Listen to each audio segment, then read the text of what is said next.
கர்த்தருடைய பரிசுத்த நாமத்துக்கு மகிமை உண்டாதாக. எல்லோரும் ரொம்ப சந்தோஷமாக இருக்கிறீங்க. ரொம்ப சந்தோஷமாக இருக்குது எனக்கு. பொதுவாக எல்லோரும் கேட்பாங்க சந்தோஷமாக இருக்கீங்களான்னு சொல்லி. இங்கே பார்த்தாலே தெரியுது, கேட்க வேண்டிய அவசியமே இல்லை. சரி, கர்த்தர் நம்மளை ஆசீர்வதிப்பாராக. இந்த நாளிலும் கர்த்தரை யோசமிச நம்ம யாவரையும் அவருடைய சமூகத்தில் ஒன்று சேர்த்தா கர்த்தருடைய நாமத்தை நான் ஸ்தோத்திரிக்கிறேன். இந்த வாய்ப்பை கொடுத்த தேவனுக்கு நான் நன்றி செலுத்திக் கொள்கிறேன். அதுபோல் பாஸ்டருக்காக, சபையோர் யாவருக்காக, கமிட்டி மெம்பர்ஸ் எல்லாத்துக்காகவும் நான் என்னுடைய நன்றி தெரிவித்துக் கொள்கிறேன். நம்ம நேரடி நம்ம செய்திக்குள்ளாக போகலாம். நம்ம வாசிப்போம் ஒரு வசனம். ஆதியாகமம் 2ஆம் அதிகாரம் 10ஆம் வசனத்திலிருந்து 15ஆம் வசனம் வரைக்கும் வாசிக்கலாம். யாவரும் எழுந்திருந்து நம்ம வாசிப்போமா?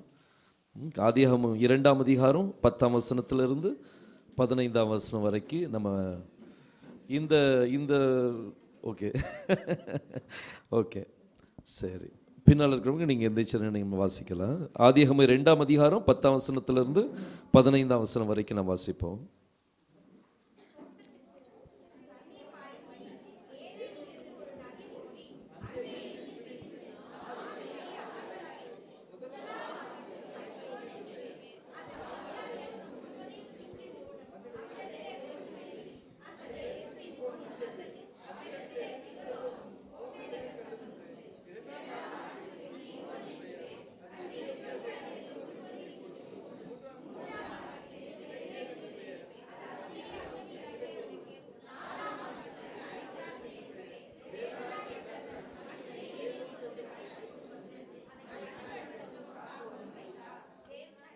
போதும். அப்படி நின்ற நம்ம தலையில் தாழ்த்தி நம்ம ஜெபிப்போம். இந்த வசனத்திலிருந்து கர்த்தர் நம்மளோடு இடைப்படணும்.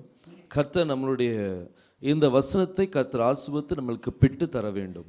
அவர் பிட்டு தரும்போது இந்த ஒவ்வொரு வசனமும் ஒவ்வொரு மன்னா, இந்த மன்னாவை அவர் பிட்டு தரும்பொழுது நம்மளுடைய கண்களை அவர் திறக்கும் பொழுது நாம் அவரை தரிசிக்க வேண்டும். நம்ம கர்த்தர்கிட்ட கேட்போம், கர்த்தாவே இந்த ரகசியங்களை அறிந்து கொள்ளும்படி இந்த நதியை பற்றின ஒரு காரியங்களுக்கும் எங்களுக்கு ஒரு சம்பந்தத்தை நீங்கள் வெளிப்படுத்தி தாங்கப்பா. நான் இதை போன்ற கர்த்தாவே இந்த செய்தி கேட்டு அப்படியே விட்டு விடாதபடி அதன்படி நடப்பதற்கும் நீர் எனக்கு பலத்தை தாரும், என்னை ஆசீர்வதின்னு சொல்லி நம்ம கேட்போம். கர்த்தர் நிச்சயமாக நம்மளை ஆசீர்வதித்தருவார். நாம் ஜெபிப்போம். ஸ்தோத்திரம் கர்த்தாவே, மகா இரக்கமும் கிருபை புரிந்த எங்கள் அன்பின் தகப்பனே, கர்த்தாவே இந்த காலை வேளையில் நாங்கள் அனைவரும் உம்முடைய சமூகத்தில் ஒன்று கூடி வந்திருக்கிறோம் அப்பா. கர்த்தாவே உம்மை ஆராதிக்கும்படியாக வந்திருக்கிறோம் கர்த்தாவே. உம்முடைய வார்த்தையை கேட்கும்படியாக நாங்கள் வந்திருக்கிறோம் கர்த்தாவே. உம்முடைய வார்த்தையை கேட்கும் பொழுது எங்களுக்குள் என்னென்ன தவறுகள் இருக்கிறதோ, என்னென்ன பலவீனங்கள் இருக்கிறதோ, அனைத்து பலவீனங்களையும் தவறுகளையும் கர்த்தாவே நீங்கள் அதை சுட்டி காமித்து அதை எங்களுடைய வாழ்க்கையிலிருந்து நீங்கள் எடுத்து போடும்படியாக ஜெபிக்கிறேன் ஐயா. கர்த்தாவே நீர் எப்படிப்பட்ட ஒரு காரியத்தை நீ செய்ய போகிறதற்காக நன்றி தேவனே. நாங்கள் எங்களுடைய வாழ்க்கை ஏனோதானோ என்று கழித்து விடாதபடி உம்முடைய வருகையை கர்த்தாவே நாங்கள் எதிர்நோக்கி கர்த்தாவே நாங்கள் எங்களுடைய வாழ்க்கையை பரிசுத்தப்படுத்தி உம்முடைய ராஜ்யத்துக்கு தகுதியுள்ளவர்களாக நாங்கள் மாற நீர் எங்களுக்கு உதவி செய்ய முடியாக ஜெபிக்கிறேன் கர்த்தாவே. துதிக்கிறோம் அப்பா. வேதம் சொல்லுங்க கர்த்தாவே, ஒருவன் ஜலத்தினாலும் ஆவினாலும் பெறவாவிட்டால் அவன் தேவனுடைய ராஜ்யத்துக்குள் பிரவேசிக்க மாட்டான் என்று சொன்னீங்க அப்பா. கர்த்தாவே, அந்த ராஜ்யத்துக்குள் பிரவேசிப்பதற்கு எங்களுக்கு தேவையான தகுதிகள், அந்த தேவையான கர்த்தாவே காரியங்களை எங்களுக்கு நீர் வெளிப்படுத்தி தாரும். அது நீர் எங்களுக்குள் நீர் வைக்கும்படியாக ஜெபிக்கிறேன். வந்திருக்கிற ஒவ்வொருத்தரையும் ஆசீர்வதிங்க. வர தடைப்பட்டிருக்கிற பிள்ளைகளை உம்முடைய கருத்து தருகிறோம் அப்பா. அவருடைய தடைகளை நீக்கி நீர் எங்கள் மத்தியில் நீர் கொண்டு வந்து தாரும். எங்களை தாழ்த்தி உம்முடைய கருத்து தருகிறோம். துதி கன மகிமை எல்லாவற்றையும் நீங்கள் எடுத்துக்கொள்ளுங்க. மீட்பரும் இரட்சகருமாகிய யெகோஷுவா மேசிய நாமத்தை கேட்டுக்கொள்கிறேன் ஜீவனுள்ள நல்ல பிதாவே, ஆமென். ஹல்லேலூயா. உட்காருவோம். இன்னைக்கு நம்ம ஏதேன் தோட்டத்தை பற்றி நம்ம என்ன செய்ய போகிறோம், நம்ம பார்க்க போகிறோம். இந்த ஏதேன் தோட்டத்தை பற்றி நிறைய காரியங்கள் நம்ம ஆல்ரெடி நம்ம கேள்விப்பட்டிருக்கிறோம். ஏதேன் தோட்டத்தை பற்றி, ஏதேன் தோட்டத்தினுடைய அனைத்து காரியங்களை பற்றி நம்மளுக்கு தெரியும். இந்த ஏதேன் தோட்டத்தில் ஒரு முக்கியமான பாகம் என்ன அப்படின்னா, கர்த்தர் என்ன செய்கிறார், அங்கேருந்து ஒரு நதி என்ன செய்யுது, ஏதேன் தோட்டத்திலிருந்து வெளியே வருது. அது 4 பெரிய ஆறுகளாக என்ன செய்தது, பிரிந்து போகுது. பாருங்க, வாசிங்க அந்த 10ஆம் வசனத்தை மீண்டும் வாசிப்போம். தோட்டத்துக்கு தண்ணீர் பாயும்படி ஏதேனிலிருந்து ஒரு நதி ஓடி 4 பெரிய ஒரு ஆறுகளா என்ன செய்யுது, மாறுது. முதலாம் ஆற்றுக்கு பாருங்க, இந்த 4 ஆற்றுக்கும் கர்த்தர் ஒவ்வொரு பெயர் என்ன செய்கிறார், வைக்கிறார். முதலாம் ஆற்றுக்கு பைசோன் என்று பெயர். ஆவிலா தேசம் முழுவதும் சொல்லி இங்கே கொடுக்கப்பட்டிருக்குது. ஆனால் ஆவிலா தேசம் அப்படிங்கிறது இல்லை, அது என்ன அப்படின்னா அந்த சுத்து வட்டாரம் அப்படின்னு சொல்லி அது அர்த்தம் பார்த்துடுங்க. ஆவிலா அப்படின்னாலே இங்கிலீஷில் வாசிங்க அந்த 11ஆம் வசனத்தை. இங்கிலீஷ் பைபிள் யாராவது வச்சிருக்கீங்களா?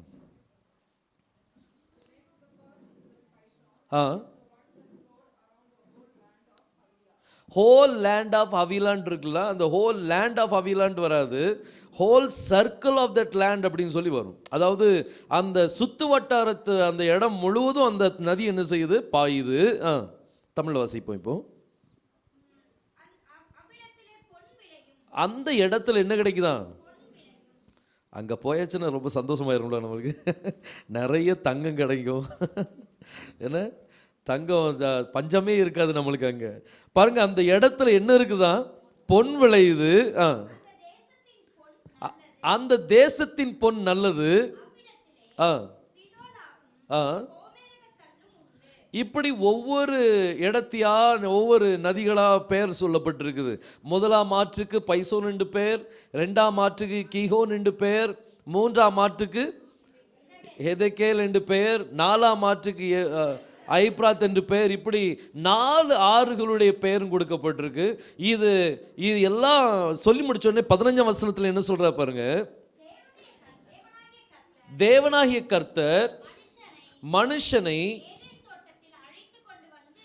ஏதேன் தோட்டத்தில், இந்த கார்டன் ஆஃப் ஈடனை பற்றி தான் நம்ம இப்போ என்ன செய்ய போகிறோம், ரொம்ப தெளிவாக நம்ம என்ன செய்ய போகிறோம், பார்க்க போகிறோம். இந்த கார்டன் ஆஃப் ஈடன் அப்படின்னு சொல்லும்போது இந்த ஏதேன் தோட்டத்தில் இருக்கிற அந்த ஒரு சில காரியங்கள் ரொம்ப முக்கியமான. அதாவது நம்ம எல்லாரும் திரும்ப இந்த ஏதேன் தோட்டத்துக்குள்ளே போகணுமா போக வேண்டாமா? எல்லாரும் அங்கே தான் எங்கேருந்து வந்தோமோ அங்கே ரிட்டர்ன் போக வேண்டி இருக்குது. ஸோ அங்கே ரிட்டர்ன் போகணும். ஏன் தள்ளப்பட்டாங்க? ஸோ ரிட்டர்ன் நம்ம போகிறதுக்கு நம்மளுக்கு என்னென்ன குணாதிசயங்கள் வேணும்?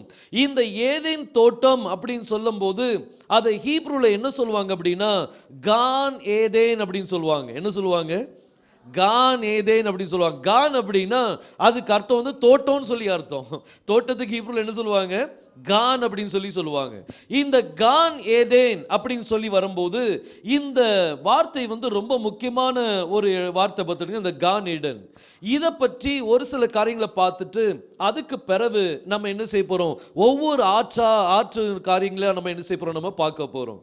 இந்த கான் அப்படிங்கிற இந்த வார்த்தை, இந்த கான் அதாவது தோட்டம் அப்படிங்கிற இந்த வார்த்தை வந்து இந்த தோட்டத்துக்குள்ள, இந்த தோட்டத்தை கர்த்தர் எதுக்காக படைத்தார்? இந்த தோட்டத்தை படைத்த பிறகு அதுல கர்த்தர் ஆதாம் என்ன செய்யறாராம், உள்ள வைக்கிறார். எதுக்கு உள்ள வைக்கிறார் பாருங்க, அது சம்பவங்கள் நம்ம பார்ப்போம். பாருங்க, வேதம் சொல்லுது இந்த நதிகளை பற்றி எல்லாம் சொல்லிட்டு 15ஆம் வசனத்தை நம்ம மீண்டும் வாசிக்கலாம். தேவனாகிய கர்த்தர் மனுஷனை ஏதேன் தோட்டத்தில் அழைத்து கொண்டு வந்து அதை பண்படுத்தவும் அதை காக்கவும் என்ன செய்தார், வைத்தார். இந்த மனிதனை ஆதாமை கர்த்தர் என்ன செய்யறார் அப்படின்னா இந்த ஏதேன் தோட்டத்துக்குள்ள கொண்டு வந்து அதை பண்படுத்தும், அதை காக்கவும் என்ன செய்யறார், வைக்கிறார். ஒரு வேலை கொடுத்தார், சும்மா இருக்கக்கூடாது. என்ன செய்யணும், தோட்டத்துக்குள்ள வச்சாலே என்ன செய்யணும், நம்ம வேலை செய்யறதுக்காக தான் கர்த்தர் வைத்திருக்கிறார். ஒரு சபைக்குள்ள நம்மளை கர்த்தர் ஒரு அங்கெடுத்துனரா மாத்துறார் அப்படின்னா சும்மா வந்து உட்கார்ந்துட்டு அப்படி போறதுக்கு இல்லை, அங்க வந்து என்ன செய்யணும், பண்படுத்தக்கூடிய வேலையை செஞ்சாகணும். பார்த்துடுங்க, சில ஜனங்கள் உள்ள வந்தாங்கன்னா முழு சபையை உடைச்சிருவாங்க. அப்படிப்பட்டவங்களா இருக்கக்கூடாது. சபையை பண்படுத்தி சபைக்குள்ள காரியங்கள், சபையில் என்னென்ன வேலை இருக்குது அந்த வேலையை நம்ம வாலண்டியரை நம்ம செய்ய ஆரம்பிக்கும் போது அதில் கர்த்தருடைய ஆசீர்வாதம் என்ன செய்யும், இருக்கும். பார்த்துடுங்க. பாருங்க, இந்த ஏதேன் தோட்டத்தை உருவாக்கின பிறகு கர்த்தர் ஆதாமை அந்த தோட்டத்துக்குள்ள வைத்தார். தோட்டத்துக்குள்ள வைத்து அதை பண்படுத்தவும் அதை காக்கும்படியாக கர்த்தர் என்ன செய்கிறார், படைக்கிறார். இன்னைக்கு இந்த தோட்டத்துக்குள்ள, ஏதேன் தோட்டத்துக்குள்ள கர்த்தர் ஆதாமை வைத்தார். இந்த தோட்டத்தை பற்றி நம்ம கொஞ்சம் என்ன செய்யலாம், நம்ம இப்போ பார்க்கலாம். இந்த கான் அப்படிங்கிற இந்த வார்த்தை வரும்போது இது வந்து இதுல ரெண்டே எழுத்து தான் இதுல உண்டு பத்துடுங்க. அதாவது ஜீனா என்ன எழுத்து நம்ம எல்லாத்துக்குமே தெரியும்ல, அதனால பிரச்சனை இல்லை, நான் நல்லா ஃப்ளோ ஆகலாம். ஜீனா என்னது, கிம்மல். அடுத்தது என்ன என்னது, நூன். இந்த ரெண்டு எழுத்து சேர்ந்தது தான் தோட்டம் அப்படின்னு சொல்லி சொல்றோம். அதை தான் நம்ம கார்டன் அப்படின்னு சொல்லி சொல்றோம். இந்த கார்டன்ல கர்த்தர் என்ன செய்யறாருன்னா, இப்போ ஆதாமை கொண்டு வைத்தார். அவருடைய நோக்கம் என்ன, இந்த ஆதாமை கொண்டு வைத்த நோக்கம் என்ன பாருங்க. மல்கியா 2ஆம் அதிகாரம் 15ஆம் வசனத்தை வாசிங்க. மல்கியா 2ஆம் அதிகாரம் 15ஆம் வசனம். அவர் ஒருவனை அல்லவா படைத்தார். நம்ம எல்லாம் அவர்கிட்ட தானே இருந்தோம், அப்ப ஏன் ஒருவனை படைக்கணும்? அவர் ஒருவனை அல்லவா படைத்தார், ஆவி அவரிடத்தில் பரிபூர்ணமாக இருந்தது. ஏன் ஒருவனை படைக்கணும்? தேவன் ஏன் ஒருவனை படைத்தார் அப்படின்னா, தேவ பக்தியுள்ள சந்ததியை பெறதுக்காக தான் கர்த்தர் என்ன செய்தார், படைத்தார்.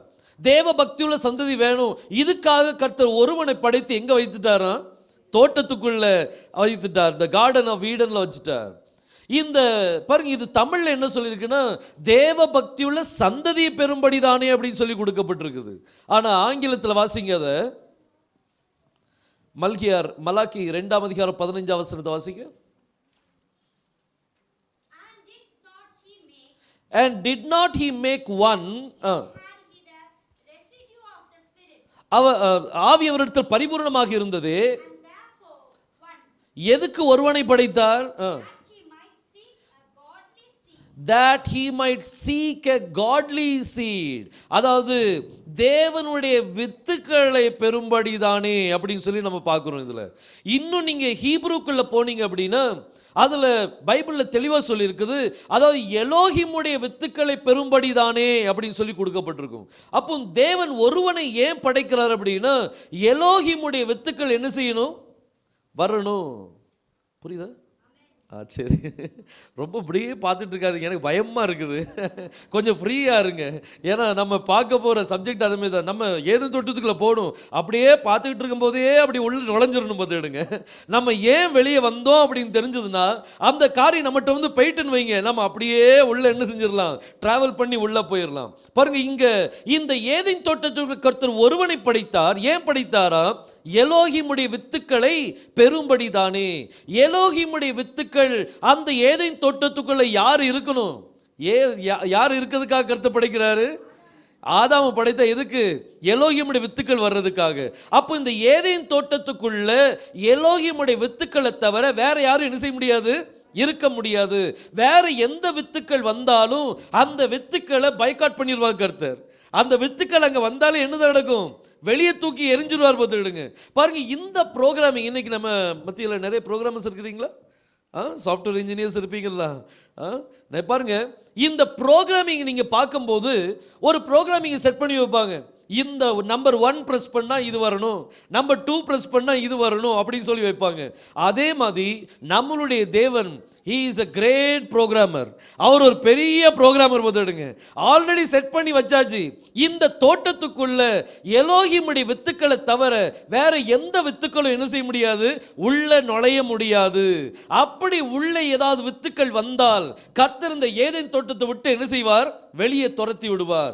இப்போ இந்த கான் அப்படிங்கிற இந்த வார்த்தையை நீங்க பாத்தீங்க அப்படின்னா, ரெண்டே எழுத்து தான். ஒன்னு வந்து கிம்மல், அடுத்தது வந்து என்னது, நூன். நூன்னா என்ன அர்த்தம், விதை அப்படின்னு சொல்லி அர்த்தம். கிம்மல்னா யாரு, இஸ்ரவேல் ஜன, அதாவது அதுக்கு அர்த்தம் வந்து ஒட்டகம். ஆனா இஸ்ரவேல் ஜனங்கள் அதுக்கு ஒரு காரியத்தை குறிப்பிடுறாங்க. என்ன அப்படின்னா, அது ஒரு நீதிமான் அப்படின்னு சொல்லி சொல்லுவாங்க.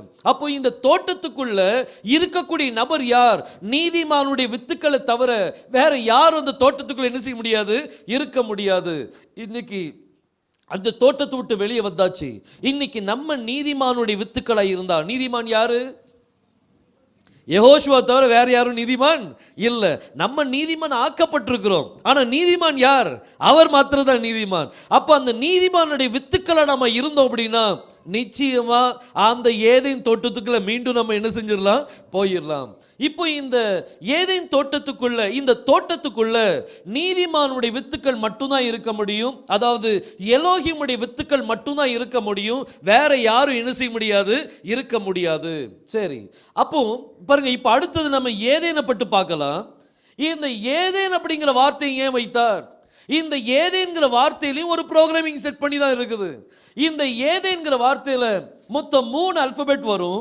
ஒன்று வந்து ஆயின், அடுத்து வந்து தாலத். தாலத்னா என்னது?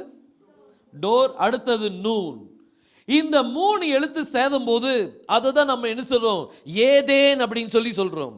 இந்த ஏதேன் தோட்டம் பாருங்க, இந்த ஏதேன் தோட்டத்துக்குள்ள கர்த்தர் ஒரு ப்ரோக்ராமிங் செட் பண்ணி வைத்திருக்கிறார். இந்த தோட்டத்துக்குள்ள எலோஹிமுடைய வித்துக்களை தவிர யாரும் இருக்க முடியாது. ஆனா அதுல இன்னொரு பேர் வேற சுட்டிட்டார். என்ன? ஏதேன் அப்படின்னு சொல்லி சொல்லிட்டார். இந்த ஏதேன் அப்படிங்கிற வார்த்தையில ஒரு பெரிய காரியங்களை, மிஸ்ட்ரி என்ன செய்து அடங்கியிருக்கு.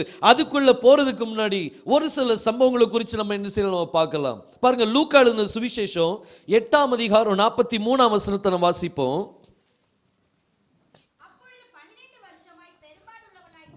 இப்போ ஒரு ஸ்திரீயை பற்றி நம்ம பார்க்கிறோம். இந்த ஸ்திரீயினுடைய வாழ்க்கையில ஒரு பெரிய சோக கதை, ஒரு பெரிய ஒரு பலவீனம், ஒரு பெரிய ஒரு கஷ்டம் அவளுடைய வாழ்க்கையில் இருக்குது. எப்படிப்பட்ட கஷ்டம் அப்படின்னா 12 வருஷமா இந்த கஷ்டத்தை அனுபவிச்சுட்டு இருக்கிறா. இவர் பெரும்பாடு உள்ள ஒரு ஸ்திரீ, இரத்த போக்கு உள்ள ஒரு ஸ்திரீ. பாருங்க, அவளுடைய சர்ரத்தில் அப்படிப்பட்ட ஒரு பலவீனம். இரத்த போக்குன்னு சொல்லும் போது சர்ரத்தில் இருக்கிற அழுக்கான இரத்தத்தை என்ன செய்யும், வெளியாக்கும். சர்ரத்தில் எந்த இரத்தம் தேவையில்லையோ அந்த தேவையில்லாத இரத்தத்தை அதை என்ன செய்யணும், வெளியாக்கணும். அதுதான் என்னது, இந்த சம்பவம். ஆனா இவளுடைய வாழ்க்கை எப்படி ஆயிட்டு அப்படின்னா, இவ வாழ்க்கையில் அது ஒரு டிசீஸாவே மாறி போச்சு. அது ஒரு பலவீனமாவே மாறி போச்சு. அவளுடைய சரீரத்தில் இரத்தமே இல்லை. அவ எவ்வளவு பலவீனமா இருந்திருப்பா சிந்திச்சு பாருங்க. எவ்வளவு மெல்லிசா இருந்திருப்பான்னு சிந்திச்சு பாருங்க. இப்படிப்பட்ட ஒரு ஸ்திரீகள் 12 வருஷமா, இந்த பெரும்பாடு உள்ள ஸ்திரீ இவ்வளவு கஷ்டப்பட்டு இருக்கிறா. தன்னுடைய செல்வத்தெல்லாம் தொலைச்சிட்டா. தன்னுடைய செல்வத்தெல்லாம் வித்து டாக்டர்களுக்கு கொடுத்து எல்லாம் தீர்ந்து போச்சு. இப்ப கையில ஒரு பைசா கிடையாது. இப்படிப்பட்ட நிலைமையில இவன் நடக்க கூட திராணி இல்லாத ஒரு பிள்ளையா தான் இருப்பா. அப்படிப்பட்ட ஒரு பலவீனம் இவட்ட இருக்குது. ஆனா இவன் நினைக்கிற ஒரே ஒரு காரியம், நான் எப்படியாகிலும், பாருங்க வாசிக்கணும், அவருக்கு பின்னாக வந்து யெகோஷுவாவுடைய வஸ்திரத்தின் ஓரத்தை நான் தொட்டால் உடனே அவளுடைய பெரும்பாடு என்ன செஞ்சுட்டான், அவளுடைய இரத்தப்போக்கு அங்க என்ன செஞ்சுட்டு நின்று போயிட்டு, அவளுடைய மென்சஸ் அங்க நின்று போச்சு. பார்த்துடுங்க பாருங்க, இந்த ஒரு காரியம், அதாவது நான் அவருடைய வஸ்திரத்தை தொட்டுட்டேன் அப்படின்னா எனக்குள்ள இருக்கிற பலவீனம் என்ன செஞ்சிடும், நீங்கி போயிடும். இன்னைக்கு நம்ம அதை தான் நம்ம செய்ய போறோம். பாருங்க, இந்த பலவீனம் உள்ள ஒரு ஸ்திரீ, இவளுடைய மனசுல ஒரே ஒரு விசுவாசம் என்ன அப்படின்னா, அவருடைய வஸ்திரத்தை மட்டும் நான் தொட்டா போதும். வஸ்திரத்தை தொட்ட உடனே அவருடைய சரீரத்திலிருந்து ஒரு வல்லமை புறப்பட்டு வந்து அவக்குள்ள பாசான உடனே அவளுடைய பலவீனத்தை முற்றிலுமா கர்த்தர் என்ன செஞ்சிட்டார், நீக்கி போட்டார். அவள்கிட்ட இருந்த அந்த பலவீனம் நீங்கின உடனே அவளுக்கு எவ்வளவு சந்தோஷமா இருந்திருக்கும் சிந்திச்சு பாருங்க. இன்னைக்கு அந்த சந்தோஷத்தை தான் நான் இங்க கொண்டு வர நான் விருப்பப்படுறேன். பாருங்க, இந்த ஒரு ஸ்திரீயினுடைய சரீரத்தில் இருந்து பாருங்க இப்படிப்பட்ட ஒரு பெரும்பாடு, அதாவது ஒரு இரத்தப்போக்கு போகும்போது இது எதுக்காக கர்த்தர் கொடுக்கிறார் அப்படின்னா, அவங்க சரீரத்தில் இருக்கிற ஒரு தேவையில்லாத இரத்தங்கள் வெளியாக்குறதுக்காக கர்த்தர் கொடுத்த ஒரு காரியம், ஒரு சிஸ்டம்.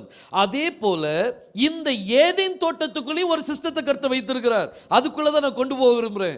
பாருங்க, வாசிங்க ஒரு வசனம், இன்னொரு வசனம், ஏசாயா 30ஆம் அதிகாரம் 22ஆம் வசனத்தை வாசிங்க. தமிழ்ல வாசிட்டு இங்கிலீஷ்லயும் வாசிக்கணும். உன் சொரூபங்களை மூடிய வெள்ளி தகட்டையும், சொரூபங்களை மூடிய வெள்ளி தகட்டையும்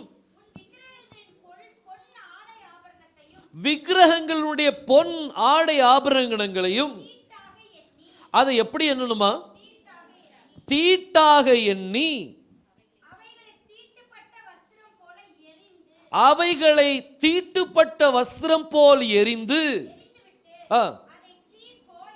அதை சீப்போ என்பாய். இந்த தீட்டுள்ள இந்த வஸ்திரம் அப்படின்னு சொல்லும் போது இது நம்ம சாதாரணமா நினைக்க வேண்டாம். யாருமே தீட்டுள்ள வஸ்திரத்தை வீட்டுக்குள்ள பொத்தி வைக்க மாட்டாங்க. அது என்ன செய்வாங்க, உதறி தள்ளிடுவாங்க. பாருங்க, ஆங்கிலத்தில் வாசிங்க.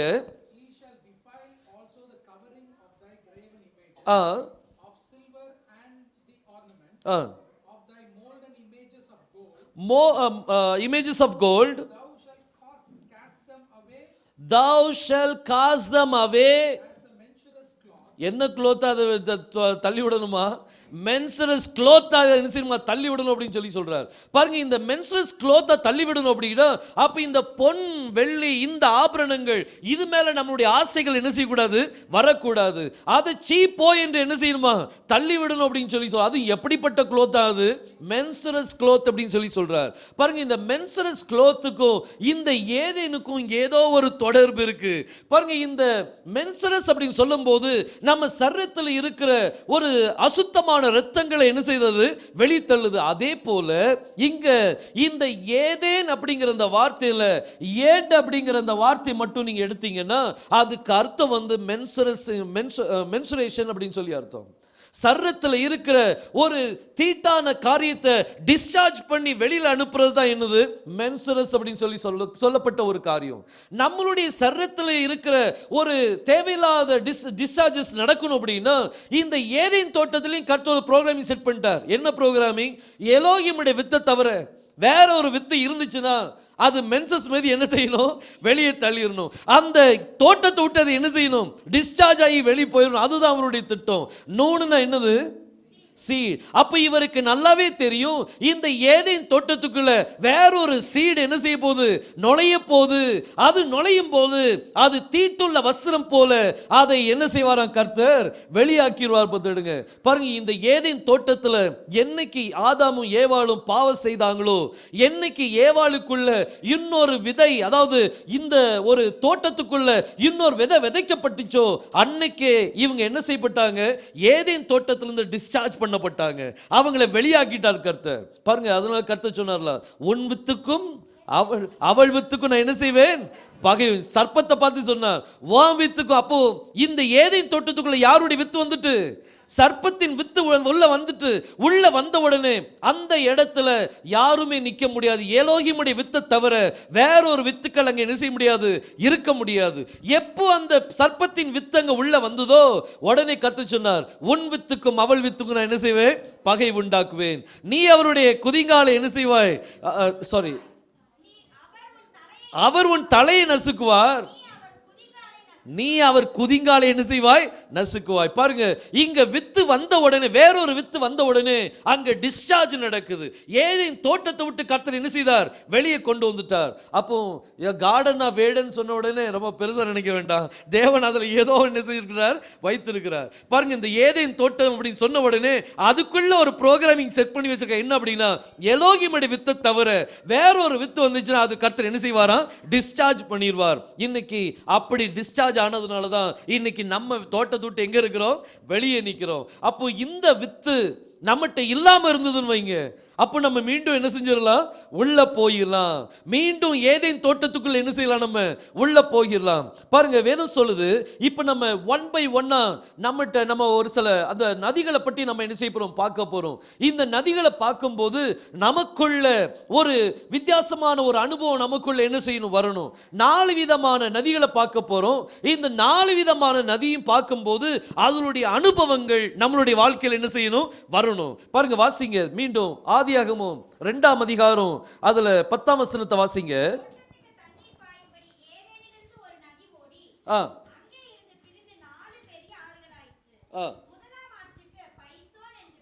இப்போ முதலாவது ஆற்றுக்கு என்ன பெயரா? பைசோன் அப்படிங்கிற பெயர். இந்த பைசோன் அப்படிங்கிற பெயரை கர்த்தர் ஏன் கொடுத்தார்? பாருங்க, எல்லாமே நம்ம டீகோடிங் செஷனுக்குள்ள போகும்போது தான் நம்மளுக்கு எல்லாமே புரிய வருது. பார்த்துடுங்க, இல்லாட்டி என்ன செய்யாது? புரிய வராது. பாருங்க, ஏதேன் ஏன் வச்சார்? ஏன் அந்த பெயர் வைக்கணும்? கர்த்தர் காரணம் இல்லாமல் என்ன செய்ய மாட்டார்? பெயர் வைக்க மாட்டார். அவர் காரணத்தோட பெயர் வைத்திருக்கிறார். என்ன காரணம்? எலோகிமுடைய வித்தை தவிர வேற எந்த வித்து வந்தாலும் அது என்ன செய்யப்படணும்? நீக்கப்படணும். அது தோட்டத்தை விட்டு என்ன செய்யப்படணும்? வெளியாக்கப்படணும். அதுதான் அதனுடைய சிஸ்டம். அந்த சிஸ்டம் தான் இன்னைக்கு நடந்துட்டு இருக்குது. வேற எந்த வித்தும் ஏதேன் தோட்டத்துக்குள்ள என்ன செய்ய முடியாது? போக முடியாது.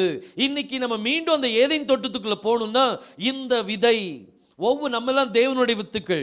இந்த வித்துக்களுக்குள்ள எந்த ஒரு கலப்பிடமும் என்ன செய்யக்கூடாது? வரக்கூடாது. எந்த ஒரு கலப்பிடம் வரக்கூடாது. அப்படி கலப்பிடம் இல்லாத வித்தா நம்ம இருந்தோம் அப்படின்னா நம்ம யாருடைய வித்தா இருப்போம்? எலோஹிமுடைய வித்து, யெகோஷுவாவுடைய வித்தா நம்ம என்ன செய்வோம்? காணப்படுவோம். பாருங்க, இப்போ முதலாவது ஆற்றுக்கு கர்த்தர் என்ன பெயர் வைத்தாரா? பைசோன் அப்படின்னு சொல்லி வைக்கிறார். இந்த முதலாவது பாருங்க, இந்த 4 ஆற்றையும் பார்க்கும்போது இந்த 4 ஆற்றினுடைய அனுபவங்கள் நம்மளுடைய வாழ்க்கையில் என்ன செய்யணும்? வரணும். 4 ஆற்றினுடைய அனுபவங்கள் நம்மளுடைய வாழ்க்கையில் வரணும். பாருங்க, இந்த அனுபவங்கள் நம்மளுடைய வாழ்க்கையில் வந்துட்டு அப்படின்னா நம்ம மீண்டும் எங்க போயிடலாம்? ஏதேனுக்குள்ள போய் சுகமா இருக்கலாம். அங்கேயும் சும்மா இருக்க முடியாது. அங்க என்ன செய்ய வேண்டியிருக்கும்? பண்படுத்தும் காக்கவும் கருத்து வைத்திருக்கிறார். அங்க போய் வேலை செய்யணும். அங்க போய் என்ன செய்யணுமா? வேலை. அப்ப இங்க வேலை செஞ்சாதான் அங்க வேலை செய்ய முடியும். இங்க சும்மா இருந்தா அங்க உள்ள அனுமதி கிடையாது. அப்போ ஒரு சபைக்குள்ள நம்ம வந்தாச்சு அப்படின்னா நம்மளுடைய பொறுப்பு என்னவோ அந்த பொறுப்பை நம்ம என்ன செய்யணும். அதாவது நம்ம நினைப்போம், எனக்கு பெண்கள் மத்தியில் செய்தி கொடுக்கறதுக்கு எனக்கு சான்ஸ் கிடைச்சாதான் நான் ஊழியம் செய்வேன். அது அப்படி ஊழியம் இல்லை. நான் சில என்ன நினைப்பேன், இப்படி ஒவ்வொரு வாரம் ஆரம்ப காலத்தில் ஒவ்வொரு வாரமும் சண்டே போய் செய்தி கொடுத்துட்டு வருவேன். வந்து வீட்டில் வந்து மற்ற காரியங்கள் நடந்துட்டுருக்கும். அந்த 6 நாள் சும்மா இருப்பேன். 7வது நாள் போய் செய்தி கொடுப்பேன். ஒரு நாள் என் மனசில் ரொம்ப கருக்குன்னு பட்டுச்சு. இதுதான் ஊழியமா? இப்படி ஊழியம் தான் எல்லாரும் செய்வாங்களே. ஒவ்வொரு இடத்துலையும் போய் செய்தி கொடுத்து வர்றது ஒரு பெரிய ஊழியம் இல்லை. அந்த ஊழியம் இல்லை. பாருங்க, இறங்கி என்ன செய்யணும்? ஜனங்கள் மத்தியில் இறங்கி ஊழியம் செய்யணும். ஏதாவது ஒரு காரியத்தை செய்யணும். ஒரு 10 ஆத்மாவையாவது கர்த்தருடைய சமூகத்தில் என்ன செய்யணும்? கொண்டு வரணும். பாருங்க, இப்படி ஊழியம் சொல்லும் போது இப்படி செய்தி கொடுக்கறது தான் ஊழியம் இல்லை. இறங்கி நம்ம இந்த இது சர்ச்சை கூட்டினாலே என்னதுதான்? ஊழியம் தான். பாருங்க, பைபிளில் ரோமரில் 16ஆம் அதிகாரம் நினைக்கிறேன், 16ஆம் அதிகாரம் 1ஆம் வசனம் நினைக்கிறேன். வாசிங்க. ஞாபகம் இல்லை, ரொம்ப நாள் ஆச்சு அந்த வசனத்தை வாசித்து. சபைக்கு இவ யாரா? சபைக்கு ஊழியக்காரி. சபைக்கு ஊழியக்காரின்னு என்ன? சபையினுடைய காரியங்கள் எல்லாம் பார்க்கறது. சபைக்குள்ள இப்போ சேர்ஸ் இருக்கு, சேர்ஸ் தொடச்சி வைக்கிறது, இந்த காரியங்கள் இருக்குது, இன்னும் எத்தனையோ காரியங்கள் இருக்குது. சபைக்குள்ள காரியங்களை சுத்தப்படுத்தி வைக்கிறது தான் என்னது? சபைக்கு ஊழியக்காரி. சபையில் உள்ள ஜனங்களுக்கு சேவை செய்யறதுக்கு ஆட்கள் இருக்காங்க. ஆனா சபையில ஊழியம் செய்யறதுக்கு ஒருக்குள்ள காரியங்கள். பெண்களுக்குண்டு தனி ஊழியம் இருக்கு, தெரியுமா? நிறைய ஊழியங்கள் இருக்கு. ஒரு ஸ்திரியை பாருங்க, அவ என்ன செய்தா அப்படின்னா, எல்லா பெண்களுக்கும் டெய்லரிங் வேலை பார்த்துட்டு இருந்தா, ஃப்ரீயா செய்து கொடுத்துட்டு இருந்தா. தோற்கால் ஃப்ரீயா என்ன செய்தா? அது ஒரு ஊழியம். அது என்னது? ஒரு ஊழியம். என்னத்தை செய்துட்டு இருந்தா? தோற்கால் அவ அந்த ஊழியத்தை செய்து கொண்டிருந்தா.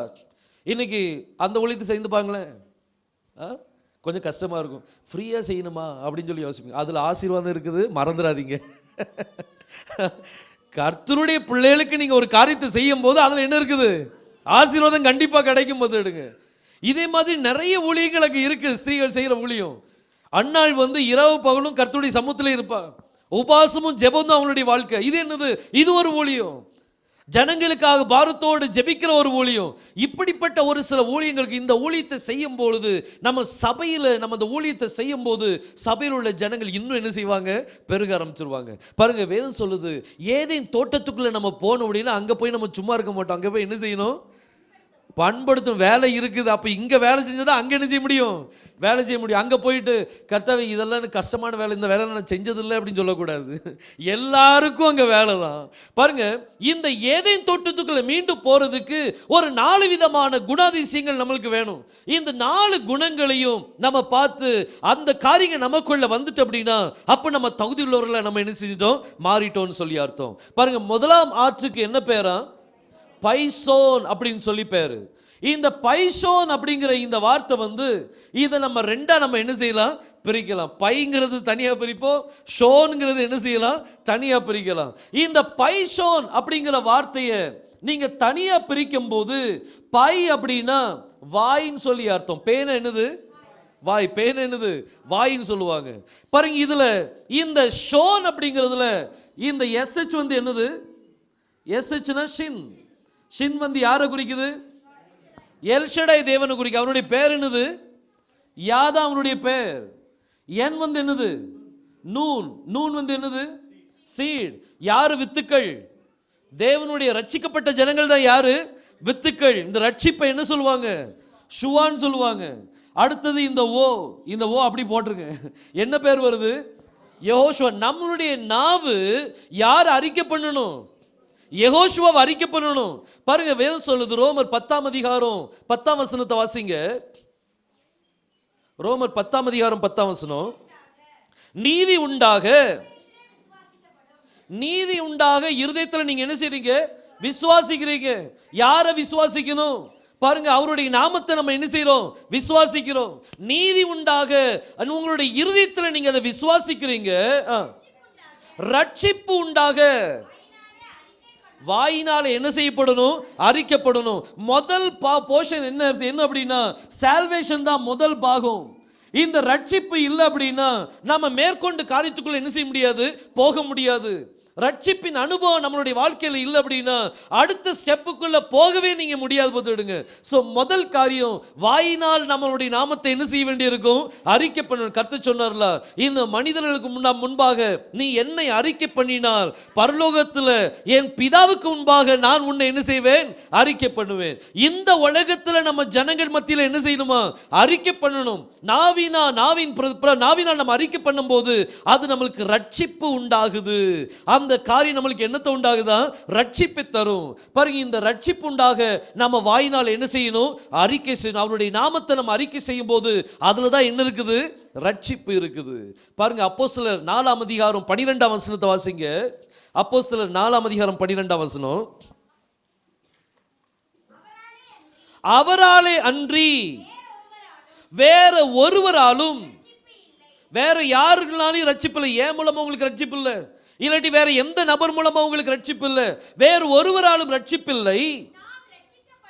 நம்ம ரட்சிக்கப்படும்படிக்கு வானத்துக்கு கீழெங்கும் மனிதர்களுக்குள்ளே அவருடைய பெயரை தவிர வேறொரு பேரு கட்டளையிடப்படவில்லை. ஒரே ஒரு பேர் தான் கொடுத்திருக்கிறார். அந்த பேர்ல தான் என்ன இருக்குதா? ரட்சிப்பு கலந்து இருக்குது. அந்த பெயரை நீங்க வாயினால் அறிக்கை பண்ணும் போது, நம்ம அறிக்கை பண்றதுனால என்ன நடக்குமா? ரட்சிப்பு உண்டாகும். இருதயத்தில் நம்ம என்ன செய்யறோம்? விசுவாசிக்கிறோம். நாவினால நம்ம அறிக்கை பண்ணும்போது அது நம்மளுக்கு ரட்சிப்பேதுவாக அது என்ன செய்து மாற்றப்படுகிறது. அந்த நாமத்தை நம்ம என்ன செய்யணுமா? அறிக்கை பண்ணணும். பாருங்க, இந்த பைசோன் அப்படிங்கிற இந்த ஆற்றின் அருகே என்ன விளைஞ்சுதான்? பொன் விளையுது. என்னது? கோல்டு கிடைக்க பார்த்துடுங்க.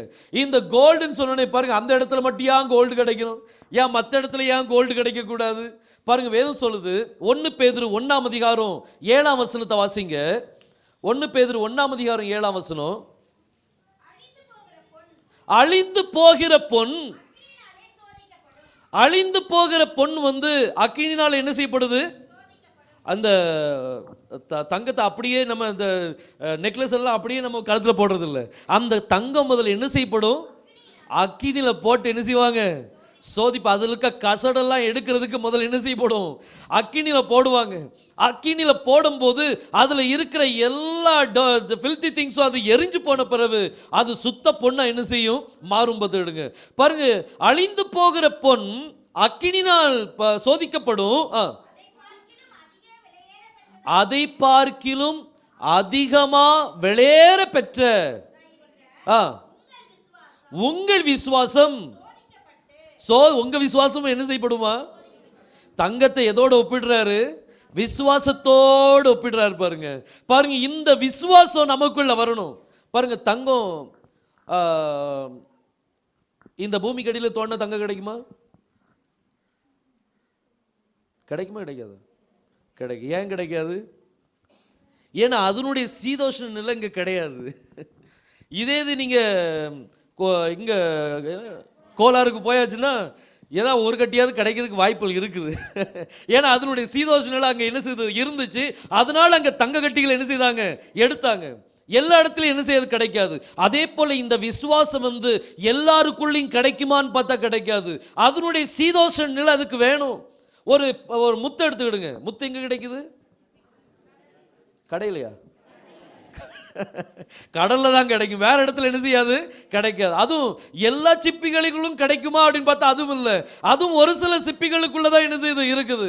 அதே போல இந்த முத்துக்கள் இது ஒரு விசுவாசம் டைப்பு தான். நம்ம எல்லாரும் ஒரு சிப்பிகள். இந்த சிப்பிகளுக்குள்ள என்ன இருக்கணும், விசுவாசம் வரணும். எல்லா சிப்பிகளுக்குள் வருமா அப்படின்னு சொன்னா வராது. ஏன்னா அதுக்குன்ட்டு ஒரு சீதோஷ நிலை உண்டு. அந்த கடலின் ஆழத்துக்குள்ள போகும்போது அதுக்கு ஒரு சீதோஷ நிலை கிடைக்கும், அதுக்கு ஒரு காரியம் கிடைக்கும், அதுல அது டெவலப் ஆக ஆரம்பிக்கும். அதே போல இன்னைக்கு நமக்குள்ள இந்த விசுவாசம் வரணும் அப்படின்னா நம்ம ஒரு சீதோஷ நிலைக்குள்ள போகணும், நம்ம ஒரு கிளைமேட்டுக்குள்ள போகணும், நம்ம ஒரு அட்மாஸ்பியருக்குள்ள போகும்போது நமக்குள்ள அந்த விசுவாசம் என்ன செய்யும், அப்படியே தழுத்து வர நமக்குள்ள வர ஆரம்பிக்கும். பாருங்க, இந்த பொன்னானது, இந்த தங்கமானது எப்படி அக்கினியால் சோதிக்கப்படுதோ அதே போன்று உங்களுடைய விசுவாசமும் என்ன செய்யப்படுமா, சோதிக்கப்படும். அக்கினியில போட்டுதான் என்ன செய்வார், எடுப்பார். ஒரு நாள் சாத்ராக், மேஷக், ஆபேத்நேகோ இந்த 3 பேருக்கு ஒரு பெரிய ஒரு பரீட்சை வந்துச்சு. இதை நம்ம பேசுறோம், நம்ம வாழ்க்கையில வந்துச்சுன்னா என்ன செய்வோமோ தெரியல. இந்த 3 பேருக்கு ஒரு பெரிய பரீட்சை. என்ன பரீட்சை? விசுவாச பரீட்சை தான். பாருங்க, இந்த ராஜா சொன்னா, இப்ப எல்லா மேளவாத்தியங்களும் வாசிக்கப்படும், நீங்க சாஷ்டாங்கமா இந்த சிலையை நீங்க வணங்குனீங்க அப்படின்னா நான் உங்களை மன்னிச்சு விட்டுறேன், இல்லை அப்படின்னா உன்னை அக்கினி கடல்ல என்ன செஞ்சிருவோம், போட்டுருவோம் சொல்லி சொன்னான். இவங்க ஒரே வார்த்தை சொல்லிட்டாங்க, நாங்க சாகிறதுக்கு ரெடிப்பா, எங்கள் தேவன் எங்களை தப்புவிக்க வல்லவராக இருக்கிறார், தப்புவிக்காமல் போனாலும் சரி நாங்க இந்த விக்கிரத்தை என்ன செய்ய மாட்டோம், வணங்க மாட்டோம். எப்படி ஒரு விசுவாசம் பார்த்தீங்களா? செத்தாலும் பரவாயில்ல, நான் கர்த்தருக்காக என்ன செய்வேன், சாவேன். பாருங்க, அதுவும் அறிக்கை பண்ணி நான் என்ன செய்வேன், சாவேன். தன்னுடைய விசுவாசத்தை கன்ஃபார்ம் பண்ண விரும்புகிறார். பாருங்க, இந்த இப்படி சொன்ன உடனே பாருங்க, இந்த சம்பவத்தில் ஒரு ஊழியக்காரர் சொல்லும்போது அவர் ரொம்ப அருமையாக விளக்குறார். பார்த்துட்டுங்க, இந்த உலகத்தில் ஒரு சம்பவம் நடக்குது அப்படின்னா பரலோகத்தில் ஒரு சம்பவம் என்ன செஞ்சிட்டு இருக்கு, நடந்துட்டு இருக்குது. இங்க உங்களுக்கு ஒரு காரியம் நடந்துட்டு இருக்குன்னா அங்க முழு சேனை அங்க பார்த்துட்டு இருக்கோம் நம்மளை என்ன செஞ்சிட்டு இருக்கிறோம் அப்படின்னு சொல்லி. அப்போ அதை வர்ணிக்கும் போது அவர் சொல்றாரு, சாத்ராக், மேஷக், ஆபேத்நேகோ துணிச்சலா பேசும்போது அங்க பரலோக ராஜ்யமே என்ன செஞ்சிட்டு இருக்குது, பார்த்துக்கிட்டு இருக்குது. இப்படி பார்த்துட்டு இருக்கும்போது இப்போ ராஜா கட்டளை கொடுக்குறான், அந்த அக்கினி எத்தனை மடங்கு எரியட்டும், 7 மடங்கா எரியட்டும் அப்படின்னு சொல்லிட்டான். எத்தனை மடங்கு? 7 மடங்கா எரியட்டும் அப்படின்னு சொல்லிட்டான். அது பக்கத்துல கூட போக முடியாது. பாருங்க, அப்படிப்பட்ட ஒரு நிலைமை அங்க உருவாயிட்டு இந்த ராஜா கட்டளை விடுக்கிறான், எல்லாம் இவனை இந்த 3 பேரை கட்டி என்ன செய்யுங்க, உள்ள போடுங்கன்னு சொன்ன உடனே பலவான்கள் வந்தாங்க, இவங்களை கட்டுறாங்க. கட்டும் போது முழு சேனை என்ன செஞ்சிட்டு இருக்குது, பார்த்துட்டு இருக்குது. ஒருவேளை காபிரியேல் சொல்லியிருப்பான், கர்த்தாவே கொஞ்சம் அனுமதி கொடுங்க, நான் அந்த நிலைமை என்ன செஞ்சிடறேன், மாற்றி போட்டுறேன் கர்த்தாவே.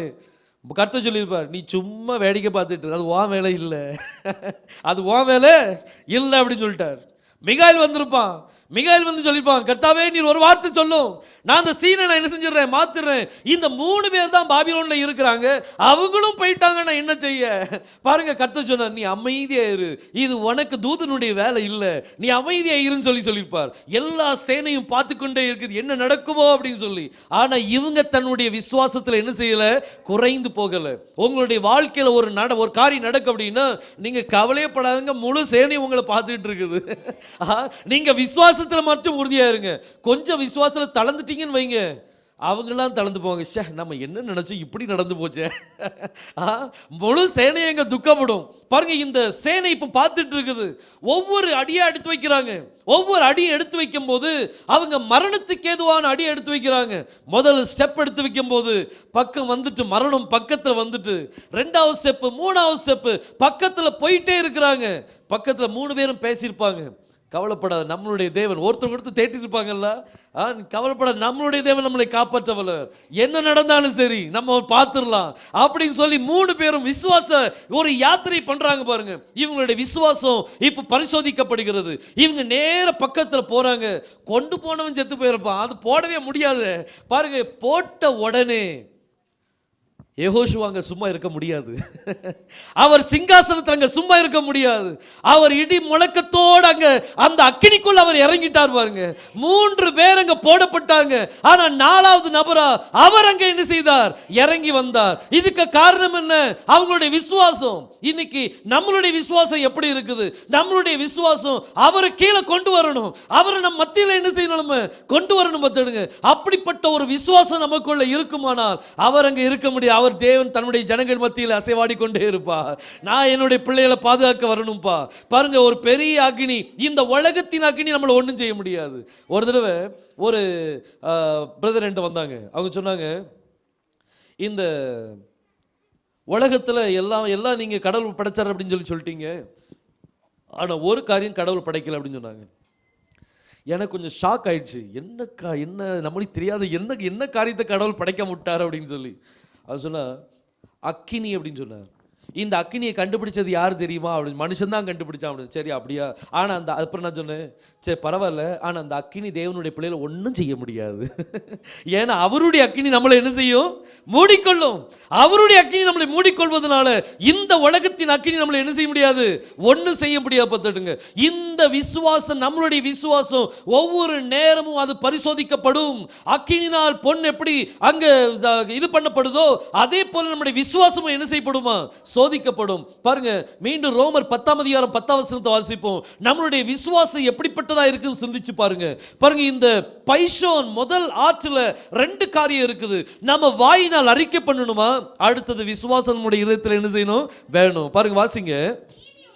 நீதி உண்டாக இருதயத்தில் என்ன செய்யப்படணும்? விசுவாசிக்கப்படும்.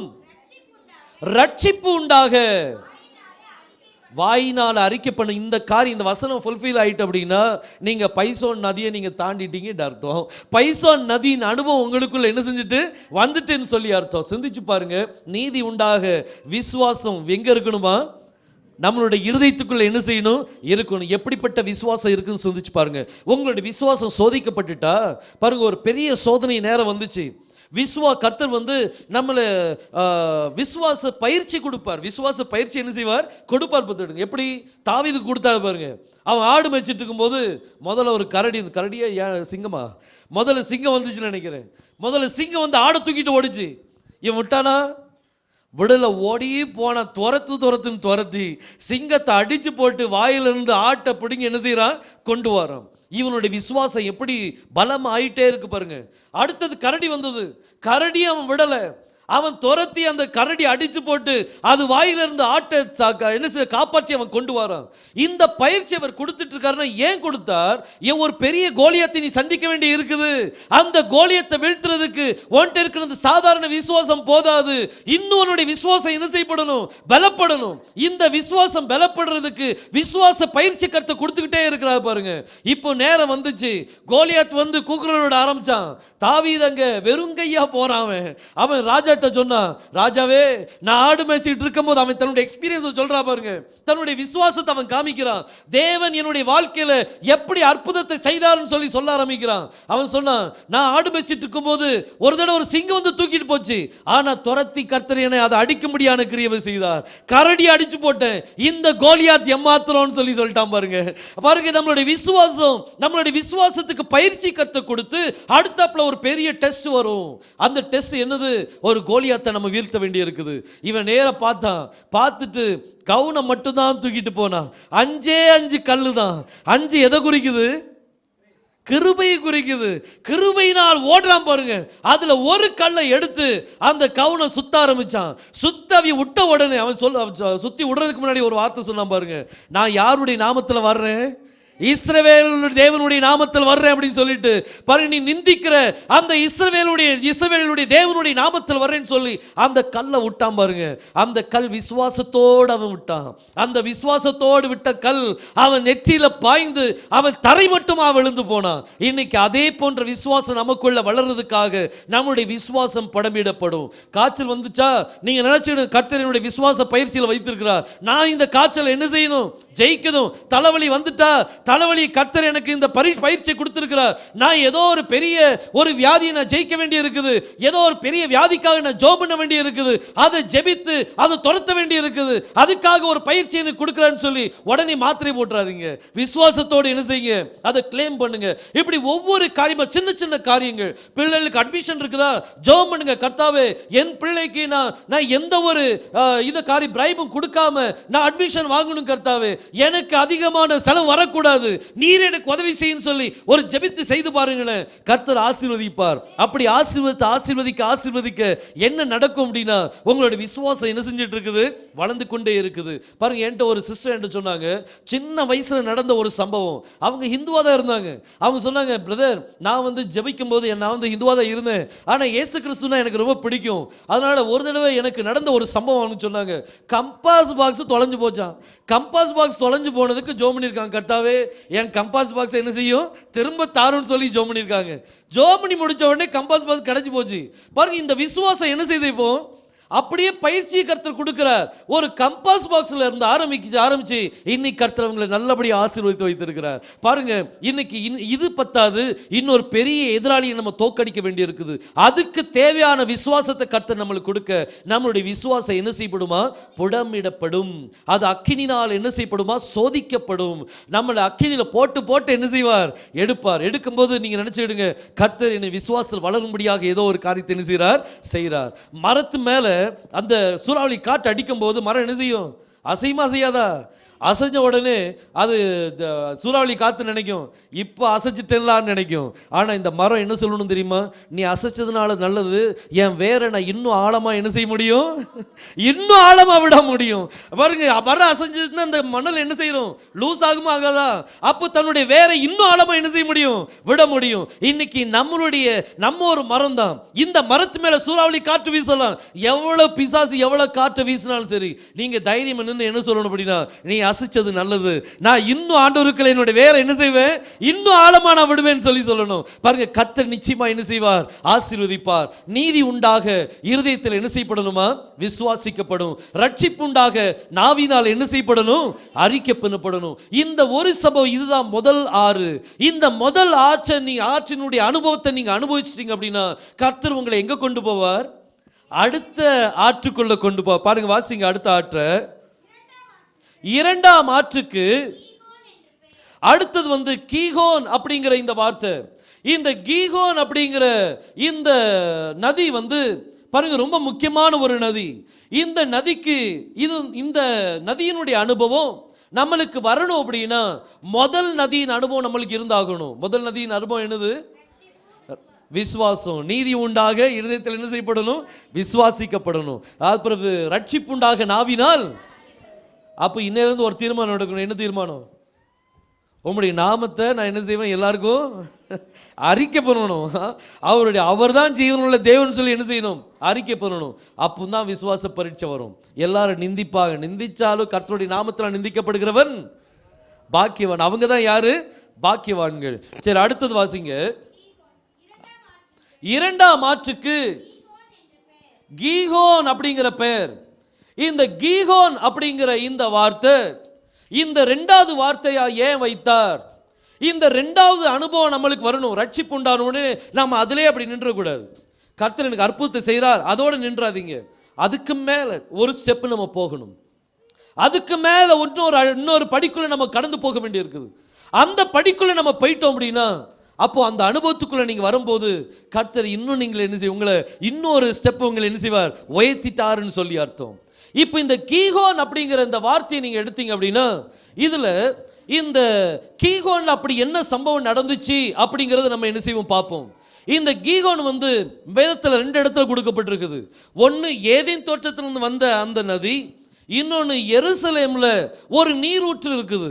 அதுக்கும் என்ன பேர் தான், கீகோன் அப்படிங்கிற பேர் தான்.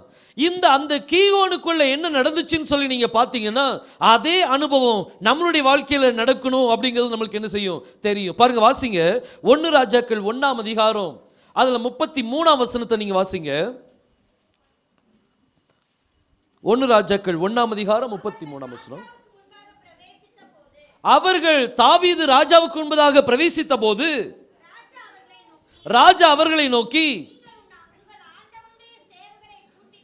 நீங்கள் உங்கள் ஆண்டவர்னா அவன் தன்னுடைய கருதி சொல்றான். என்னுடைய சேவகர்களை நீங்க கூட்டிக் கொண்டு என் குமாரனாகிய சாலோமோனை என்னுடைய கோவேரி கழுதையின் மேல் ஏற்றி அங்கே எங்க கொண்டு போங்க? கீகோனுக்கு அழைத்து கொண்டு போங்கள் அப்படின்னு சொல்லி சொன்னான். ராஜா தாவீது ராஜா சொல்றார், என்னுடைய மகனாகிய இந்த சாலோமோனை நீங்க எங்க அழைத்து கொண்டு போங்க? கீகோனுக்கு நீங்க அழைத்து கொண்டு போங்க. ஏன்னா அங்க ஒரு அனுபவம் அவனுக்கு காத்து கொண்டு இருந்துச்சு. வேற எந்த இடத்துலயும் அந்த அனுபவம் கிடைக்காது. அந்த கீகோன்ங்கிற இடம் ஒரு நீரூற்று வரக்கூடிய ஒரு இடம். அந்த இடத்துக்கு கீகோன் சொல்லி பெயர் வைக்கிறாங்க. அந்த இடத்துல ராஜா சாலமோனை என்ன செய்யறானா, தாவீது அனுப்புறான், போய் என்னுடைய சேவரெல்லாம் கூட்டு போங்க, அங்க நீங்க கீகோனுக்கு அவன் என்ன செய்ய அழைத்து கொண்டு போங்க. இன்னைக்கு நம்ம எல்லாரும் கொஞ்சம் கீகோனுக்கு போவோமா? கீகோன் என்னது? அது நீரூற்று உள்ள ஒரு இடம். இந்த கீக் அப்படின்னா ஃபவுண்டன் சொல்லி அர்த்தம். கீக் அப்படின்னா என்னது? ஃபவுண்டன், அதாவது நீரூற்றுன்னு சொல்லி அர்த்தம். கீகோன்னு என்னது? ஃபவுண்டன், அது ஒரு நீரூற்று, அதாவது வெளியேற்றுதல் அப்படின்னு சொல்லி அர்த்தம் வரும். என்ன தண்ணீரை வெளியேற்றுதல். தண்ணீரை வெளியேற்றுதல் அப்படின்னு சொல்லும்போது அது என்னது? நீரூற்று தான் என்னது? தண்ணீரை வெளியேற்றும். பாருங்க, இந்த கீக் அப்படிங்கிற வார்த்தை அது தண்ணீரை வெளியேற்றுதல், அதாவது ஒரு ஃபவுண்டன். அதனால தான் அந்த நீரூற்றுக்கு அந்த பேர் என்ன செஞ்சாங்க, வைத்தாங்க. அது என்ன பேர் வைத்தாங்க? கீகோன் அப்படின்னு சொல்லி பேர் வைத்தாங்க. இந்த கீகோனுக்குள்ள இன்னைக்கு நம்ம அந்த அனுபவத்துக்குள்ள கடந்து போக வேண்டி இருக்குது. இன்னைக்கு நம்ம எல்லாருமே நம்மளுடைய இதயத்தில் நம்ம யெகோஷுவா விசுவாசிக்கிறோம். நம்ம ரட்சிப்புண்டாக நம்ம நாவினால் என்ன செய்யிட்டு இருக்கிறோம்? அறிக்கை பண்ணிட்டு இருக்கிறோம். அவர் தான் ஜீவனுள்ள தேவன் என்று சொல்லி நம்ம அறிக்கை பண்ணி கொண்டு இருக்கிறோம். இந்த அறிக்கை மட்டும் பத்தாது. அடுத்த ஸ்டெப் என்ன? அடுத்து நம்ம கீகோன் ஆற்றண்டைக்கு என்ன செய்ய வேண்டியிருக்குது? போக வேண்டியிருக்குது. இந்த கீகோன் ஆற்றண்டையில் என்ன நடக்க போகுது? சாலோமோன் அனுப்புறார், நீ போ, இவனை கூட்டு போங்க அப்படின்னு சொல்லி சொல்றார். பாருங்க, அடுத்த வசனத்தை வாசிங்க, 34ஆம் வசனம். அங்க யாரெல்லாம் இருக்கிறாங்க? ஆசாரியனாக சாதோக் இருக்கிறான், அங்க தீர்க்கதரிசி இருக்கிறான். இப்போ இவங்க எல்லாரும் சேர்ந்து சாலமோனை என்ன செய்தாங்களா? ராஜாவாக என்ன செய்தாங்க? அபிஷேகம். அங்க உங்களுக்கு நம்மளுக்கு ஒரு அபிஷேகம் நம்மளுக்காக காத்துக்கிட்டு இருக்குது. ஹல்லேலூயா! நம்மளுக்கு ஒரு அபிஷேகம் நம்மளுக்கு காத்துக்கிட்டு இருக்குது. எங்க காத்து கொண்டு இருக்குது? அந்த கீகோன் ஆற்றலைகளை நம்மளுக்காக காத்து கொண்டு இருக்குது. இந்த பாருங்க, இந்த விசுவாசம் நீதி உண்டாக இதயத்தில் விசுவாசிக்கப்படணும், ரட்சிப்புண்டாக நாவினால் என்ன செய்யப்படணுமா? அறிக்கை பண்ணப்படணும். இது மட்டும் பத்தாது. அடுத்தது எந்த ஸ்டெப்புக்குள்ள போகணும்? அபிஷேகத்துக்குள்ளாக நம்ம கடந்து போகணும். இந்த அபிஷேகம் ரொம்ப முக்கியமான ஒரு அபிஷேகம். இந்த அபிஷேகம் நமக்குள்ள வந்துட்டு அப்படின்னா உங்களை ஆசாரியனாகவும் ராஜாக்களுமா கர்த்தர் என்ன செய்யறாரு? அபிஷேகம் பண்ணுகிறார். அபிஷேகம் 2 பேருக்கு தான் உண்டு. பழைய ஏற்பாட்டில் நீங்க பார்த்தீங்கன்னா அபிஷேகம் யாருக்கு ஊத்துவாங்க? ராஜா மேல ஒரு அபிஷேகம் ஊத்துவாங்க. அடுத்தது யார் மேல? ஆசாரியர் மேல என்ன செய்வாங்க? அவனை பரிசுத்தம் படுத்துறதுக்கு அவனை என்ன செய்வாங்க? அபிஷேகம் பண்ணுவாங்க. இந்த அபிஷேகம் இன்னைக்கு நிறைய பேர் மேல அபிஷேகம் இருக்கும், பரிசுத்தாவி இருக்கும். ஆனா இந்த அபிஷேகத்தை நம்ம இழந்துடக்கூடாது. நம்ம என்ன செய்யக்கூடாது? இழந்துடக்கூடாது. சில நேரம் இந்த அபிஷேகம் நம்ம நிர்விசாரமா நம்ம இருந்துருவோம். முதல்ல ஒரு பாவம் செய்வோம், ஒன்றும் நடக்காது, கர்த்தர் ஒன்றும் சொல்ல மாட்டார். நம்ம நினைப்போம் சரி, அதுவும் அந்த பாவத்தில் விழும்போது நம்ம மனசுல கஷ்டமா இருக்கும். சரி, நம்ம பாவம் செஞ்சிட்டோமே அப்படின்னு சொல்லி ஒருத்தல் இருக்கும். 2வது தடவை அதே பாவம் செஞ்சீங்கன்னு வைங்க, அதுக்கப்புறம் அந்த உணர்த்தல் கொஞ்சம் குறைஞ்சிரும். 3வது தடவை செய்யும் போது அந்த பயமே என்ன செய்யாது? இருக்காது. அதுக்கப்புறம் தொடர்ந்து அந்த பாவத்தை என்ன செய்வாங்க? செய்ய ஆரம்பிச்சிருவாங்க. ஆனா ஒரு காரியம் ஞாபகம் சொல்லுவீங்க, அபிஷேகத்தை பெறும்போது நீங்க எவ்வளவு கஷ்டப்பட்டு நீங்க பெற்றீங்க, அந்த அபிஷேகத்தை நம்ம என்ன செய்யக்கூடாது? இழந்துடக்கூடாது. நீங்க கீகோனுடைய அனுபவத்தை பெற்று திரும்பவும் நீங்க அதை என்ன செய்யக்கூடாது? இழந்துடக்கூடாது. இந்த பைசோனுடைய அனுபவத்தை பெற்று, ரட்சிப்பின் அனுபவத்தை பெற்று மீண்டும் விழுந்து போயிடக்கூடாது. அந்த ரட்சிப்பின் அனுபவம் உங்களை விட்டு என்ன செய்யக்கூடாது? கடந்து போயிடக்கூடாது. பாருங்க, இந்த கீகோனுடைய அபிஷேகம் இந்த சிம்சோன் மேலே வந்துச்சு. ஆனா அவன் என்ன செஞ்சிட்டான்? இழந்து போயிட்டான். பாருங்க, எதுக்காக இழந்தான்? செத்த கிரியைகள் அவனுடைய வாழ்க்கையில் வர ஆரம்பிச்சது, பாவ கிரியைகள் அவனுடைய வாழ்க்கையில் வர ஆரம்பிச்சது. எப்போ பாவ கிரியைகள் அவனுடைய வாழ்க்கையில் வந்துச்சோ அப்பவுமே அவன் மேல இருந்த தைலம் என்ன செஞ்சுட்டு? நார ஆரம்பிச்சிட்டு. பாருங்க, பிரசங்கில சாலமோன் சொல்றாரு,